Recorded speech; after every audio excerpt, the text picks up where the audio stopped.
എല്ലാ കള്ളത്തരവും പൊളിഞ്ഞേനെ. ദൈവാധീനം കൊണ്ടാ രക്ഷപ്പെട്ടത്. ഇനി ഏതായാലും ഫോണിലൂടെയുള്ള സംസാരം നമുക്ക് സ്റ്റോപ്പ് ചെയ്തേക്കാം. ഞാനിവിടെ എത്തിയല്ലോ, നമുക്കിനി ഡെയിലി ഇവിടെ വെച്ച് കാണാം. എക്സാം കഴിയണ വരെ ട്യൂഷന്റെ പേര് പറഞ്ഞ് കാണാം. അത് കഴിഞ്ഞ പിന്നെ എന്നായും? എന്റെ ഡാഡിയോട് വിവരങ്ങളൊക്കെ തുറന്നു പറഞ്ഞിട്ടുണ്ട് ഞാൻ. നിന്റെ വീട്ടുകാരുമായി ഉടനെ കാര്യങ്ങളൊക്കെ സംസാരിക്കാന്ന് ഏറ്റിരിക്കുക പുള്ളിക്കാരൻ. അയ്യോ സമയം ഒരുപാടായി, ഞാൻ പോട്ടെ. അപ്പൊ നാളെ ഇതേ സ്ഥലം ഇതേ സമയം. Okay okay, bye. ബൈ.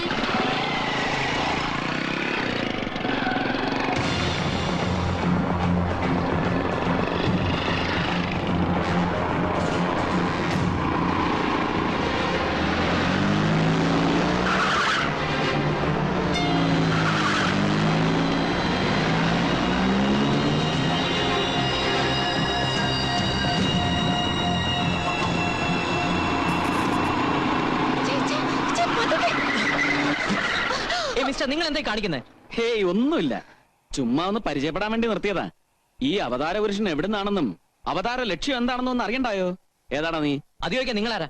അയ്യോ അറിയത്തില്ലായോ? അരമനയിലെ മെത്രാനച്ഛനാ. ദാ ഒറ്റ കീറ് വെച്ച് എന്നാലുണ്ടല്ലോ.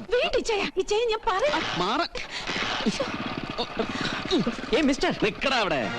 രാവിലെ തന്നെ 3 കാരൻ സ്പ്രേയും മേത്തടിച്ചോണ്ട് കണ്ട പെങ്കൊച്ചുങ്ങളുടെ പിന്നാലെ നിരങ്ങിയാലുണ്ടല്ലോ, അടിച്ചതിന്റെ ഹെഡ്ലൈറ്റ് ഞാൻ പൊട്ടിക്കും. ചുമ്മാ പേടിപ്പിക്കാതെ മിസ്റ്റർ. എനിക്ക് ഇഷ്ടപ്പെട്ട പെണ്ണിന്റെ പിന്നാലെ നടക്കുകയും സംസാരിക്കുകയും ഒക്കെ ചെയ്യും ഞാൻ. അതിന് നിങ്ങളല്ല ദൈവം തമ്പുരാൻ പറഞ്ഞാൽ പോലും ഞാൻ വകവയ്ക്കില്ല. വണ്ടി എടുത്ത് മാറ്റാ റാസ്കൽ. ഓ നാട് റോഡി വണ്ടി ഇട്ടു കൊച്ചു വർത്തനം പറയുന്നതാ. സാർ, ഞാൻ വരുന്ന വഴികൾ മനഃപൂർവ്വം വഴക്കുണ്ടാക്കാൻ വന്നതാ. ഏതാടാ നീ? ഞാൻ ടോണി, പാലക്കൽ കുര്യാക്കോസിന്റെ മോനാ. ഓ അത് ശരി. അപ്പൊ ആ പാവം നല്ല മനുഷ്യന്റെ പേര് കളയാനായിട്ട് ജനിച്ച സന്താനമാണല്ലോ. നിന്നെ ഞാൻ വീട്ടിൽ വന്ന് കണ്ടോളാം. നിർത്താ, നീ വണ്ടി എടുത്ത് പൊക്കോ. Thank you sir. നിക്കടേ അവിടെ. നിങ്ങളോട് പോകാൻ പറഞ്ഞില്ല. എങ്ങോട്ടാടാ ഈ പീസിനെ കെട്ടിയെടുത്തോണ്ട്? സാർ, എന്താടോ? അത് കുട്ടപ്പായിക്ക് കല്യാണം പറഞ്ഞു വെച്ചിരിക്കുന്ന പെണ്ണാ. പൊയ്ക്കോ പൊയ്ക്കോ, നീ കേറ്.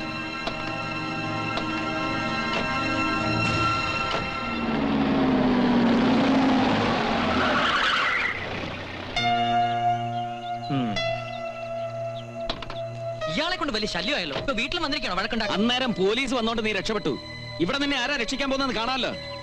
എടാ, തേവക്കാട്ട് ആകെയുള്ള ഒരു പെൺതരിയ ഞങ്ങളുടെ റാണിമോള്. അവളുടെ മേത്തൊരു നിഴല് വീഴാൻ പോലും സമ്മതിക്കാലായി കുട്ടപ്പായി. അയ്യോ, കുട്ടപ്പായി ചാനായിരുന്നോ? ഞാൻ ആളറിയാതെ എന്തൊക്കെയോ പറഞ്ഞു പോയി. സോറി, നമുക്ക് അകത്തോട്ടിരിക്കാം. നിന്റെ സൽക്കാരം സ്വീകരിക്കാൻ വന്നൊന്നും അല്ല. കുര്യാക്കോസിച്ചായന്റെ മോനായോണ്ട് മാത്രം അന്നേരം ഞാൻ നിനക്കിട്ട് പൊട്ടിക്കാഞ്ഞത്. ഒന്നുമില്ലാലും ആ മനുഷ്യനെ ഓർക്കണമല്ലോ. ഈ വിവരം നിന്റെ അപ്പനോട് പറയാനും കൂടിയാ ഞാനിപ്പോ വന്നേ. വിളിക്കടാ നിന്റെ അപ്പനെ. അല്ല, കുഞ്ഞു എത്തിയോ? പിള്ളച്ചേട്ടൻ ഇവിടെ അകത്തുണ്ട്. അപ്പനും ഇച്ചായനും. ടോണി മോൻ ഇങ്ങനെ ഒരു പ്രപ്പോസൽ പറഞ്ഞപ്പോ അവന്റെ ആഗ്രഹം ഇട്ട് കൂടിപ്പോയെന്ന സംശയം മാത്രമേ എനിക്കുണ്ടായിരുന്നുള്ളൂ. അങ്ങനെയൊന്നുമില്ല. എന്നതാ അവനൊരു കുറവ്? വിദേശത്ത് പോയി പഠിപ്പ് സമ്പാദിച്ച വേറെ ആരുണ്ട് നമ്മുടെ ഈ നാട്ടില്? പിന്നെ പാലക്കൽ തറവാട് പാരമ്പര്യത്തിന്റെ കാര്യത്തിൽ മോശമൊന്നുമല്ലല്ലോ. ആ എന്നതാടാ പെട്ടെന്ന് ഇങ്ങോട്ട്? അവിടെ പ്രശ്നങ്ങൾ വല്ലതും ഉണ്ടായോ? പ്രശ്നം അവിടെ അല്ല, ഇവിടെ അല്ലായോ? അത് ചോദിക്കാൻ വേണ്ടിയാ ഞാൻ ഇങ്ങോട്ട് വന്നത്. അപ്പന് വെച്ചാൽ ഈ സംഭവങ്ങളൊക്കെ എങ്ങനെ അറിഞ്ഞു? അവനെ ഇങ്ങനെ വെറുതെ വിട്ടാ പറ്റിയല്ല. ആ അവനെ തളയ്ക്കാൻ തന്നെ ഞങ്ങൾ തീരുമാനിച്ചു കഴിഞ്ഞു. നമ്മുടെ റാണി മോൾക്ക് ഇവിടുന്ന് ഒരു ആലോചന വന്നു. നിന്റെ കല്യാണത്തിനോടൊപ്പം നമുക്ക് അതും അങ്ങ് നടത്തി കളയാം. നീ എന്നാ പറയുന്നു?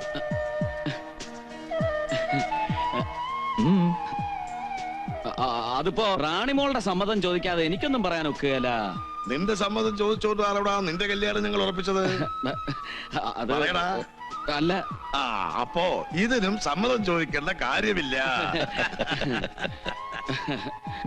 അയ്യടാ.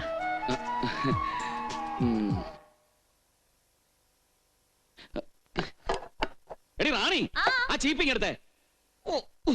എത്ര ചീപ്പ് വെച്ചാലും ആവശ്യത്തിനൊന്നും കാണത്തില്ല. എന്നതാ കുട്ടൻസേ, സ്വന്തമായിട്ട് ഒരു ചീപ്പ് പോലും ഇല്ലെന്ന് പറഞ്ഞാ വളരെ ചീപ്പായ കാര്യ. എന്റെ ചീപ്പ് എടുത്ത് വെച്ചാൽ ന്യായം പറയുന്നു. ഓ, ആ സ്വഭാവം പോലെ തന്നെ മുറി അലങ്കോലായി കിടക്കുന്നുണ്ടല്ലോ. ആ ടീച്ചറെളേമ്മ വന്ന് കേറിയാലേ ഇവിടെ നന്നാവത്തുള്ളൂ. നിന്റെ കെട്ട് കഴിഞ്ഞ് ഇവിടുന്ന് ഇറക്കി വിടാതെ ആ ടീച്ചർ ഇങ്ങോട്ട് കൊണ്ടുവരുന്ന പ്രശ്നമേ ഇല്ല. ഓ, ഡിഗ്രി കഴിയാതെ എനിക്ക് കല്യാണമൊന്നും വേണ്ട. ഇങ്ങനെ പോയാ ഡിഗ്രി കഴിയുമെന്ന് തോന്നുന്നില്ല. എങ്ങനെ പോയാലോ? അല്ല, ട്യൂഷൻ ഉണ്ടല്ലോ, കുഴപ്പമില്ല. എന്നതായി കുട്ടൻസ് പറയുന്നേ? ആ? ഉം. ഇന്നലെ പാലക്കല പ്രൊഫസർ കുര്യാക്കോസിനെ ഞാൻ കണ്ടായിരുന്നു. നീ പഠിക്കാൻ വളരെ മോശമാണെന്നാണല്ലോ പറയുന്നേ. പറ്റുമെങ്കിൽ വീട്ടിലിരുത്തി വൈകുന്നേരം വേറെ ട്യൂഷൻ തരാൻ പറഞ്ഞിരിക്കുക. ഞാൻ ആ റബേക്ക ടീച്ചറിന്റെ കയ്യും കാലും പിടിച്ച് പറഞ്ഞുകൊണ്ട് ടീച്ചർ ദിവസവും വൈകിട്ട് ഇവിടെ വന്ന് നിനക്ക് ട്യൂഷൻ എടുക്കാൻ സമ്മതിച്ചിരിക്കുക. ആ ടീച്ചർ പോരും. ഓ, പതിവില്ലാത്ത കുളിയും പൗഡറിടലൊക്കെ കണ്ടപ്പോഴേ എനിക്ക് തോന്നി എന്തോ പന്തിയാടുണ്ടെന്ന്. അത് ശരി. അപ്പൊ എന്റെ ട്യൂഷന്റെ കെയർ ഓഫില് ശൃംഗാരം വീട്ടിലോട്ട് ഷിഫ്റ്റ് ചെയ്യാനാ പരിപാടി. വേണ്ടാതിനും പറഞ്ഞുണ്ടല്ലോ. ഒന്ന് നേരെ ചൊവ്വേ പഠിച്ചോട്ടെന്ന് വിചാരിച്ചപ്പോ. വേണ്ട വേണ്ട, അധികം ട്യൂഷൻ ഒന്നും എനിക്ക് വേണ്ട. ടീച്ചറിന്റെ ട്യൂഷൻ വേണ്ട എന്ന് അപ്പാപ്പനെ കൊണ്ട് ഞാൻ പറയിപ്പിക്കാം. നീ അങ്ങനെ പറയിക്കോടി. എങ്കിലേ നിന്റെ രാവിലത്തെ ട്യൂഷൻ ഉണ്ടല്ലോ, അത് വേണ്ടെന്ന് ഞാനും പറയിപ്പിക്കും. അയ്യോ കുട്ടൻസ് പ്ലീസ്. അതെ, ടീച്ചർ വന്നു. വേഗം ചെന്ന് കാപ്പി കൊടുത്ത് സൽക്കരിച്ച് കാല് തൊട്ട് വന്നിച്ച് നല്ല വൃത്തിയായിട്ട് പഠിക്കാൻ.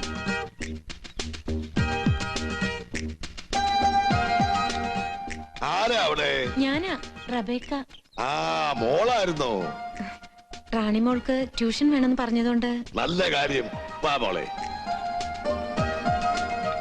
കുട്ടൻസ് ഇങ്ങോട്ട് പ്ലീസ്. വാ, നടക്കടി. അപ്പൊ നോക്കിയേ. എന്നതാണോ നീ കാണിക്കുന്നേ? അല്ല, ഞാൻ റാണിമോളോട് പറയുമായിരുന്നു, ഈ ടീച്ചറെ ഇങ്ങോട്ട് വരുത്തിയുള്ള ട്യൂഷൻ എന്നാത്തിനാ? രാവിലത്തെ ട്യൂഷൻ ഉണ്ട്, അത് മാത്രം പോരായോ എന്ന്. ഇവക്ക് 4 അക്ഷരം പറഞ്ഞു കൊടുക്കാൻ നേരമില്ലല്ലോ നിനക്ക്. പഠിക്കാൻ ആഗ്രഹമുള്ള കുട്ടികൾ ഇങ്ങനെയും പഠിക്കണടാ. എന്നാ ടീച്ചർ ചെല്ല്, ട്യൂഷൻ നടക്കട്ടെ. മുട്ടപ്പായി വിളിച്ചായിരുന്നോ? ഇങ്ങ് വന്നേ. എന്നാപ്പാ? എന്നതാടാ നീ ട്യൂഷൻ പഠിക്കാതിരിക്കുന്നു? ഇല്ല. എന്നാ വാ, വണ്ടി ഇറക്ക്. എനിക്ക് കമ്പനി വരെ ഒന്ന് പോണം. കമ്പനിയിലോട്ട് കെട്ടിയെടുക്കാൻ കണ്ട നേരം.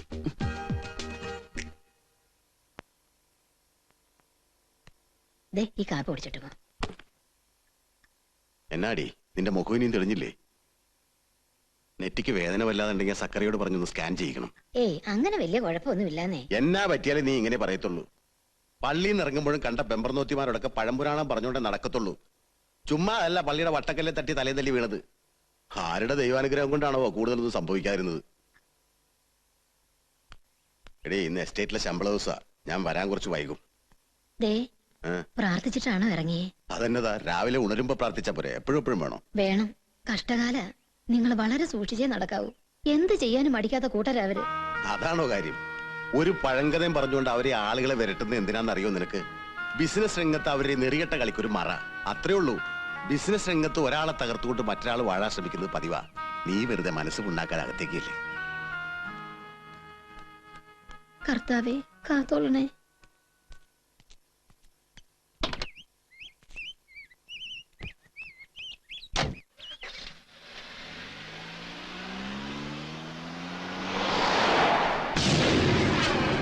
ഹലോ, വരുന്നുണ്ട്. ഒരു ബ്ലാക്ക് കോൺഗ്രസ് കാറിൽ, നമ്പർ KCF 2336.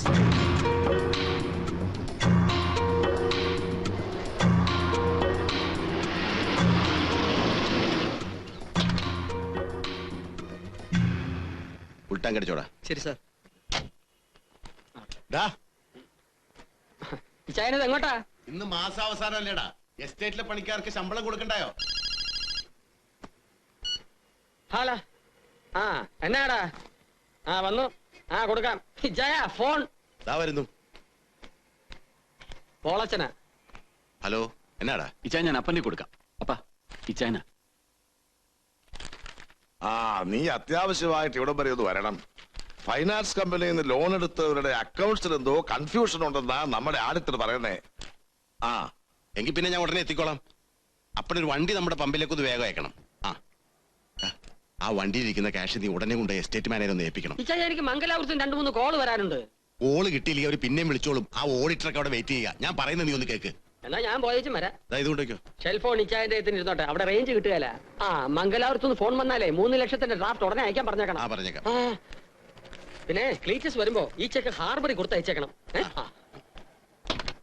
മേൽക്കുഞ്ഞ് വിളിച്ചാലേ ഞാൻ പോയെന്ന് പറഞ്ഞേക്കാം. ഞാൻ പറഞ്ഞേക്കാം, നീ ഒന്ന് വേഗം ചെല്ലേ. പിന്നെ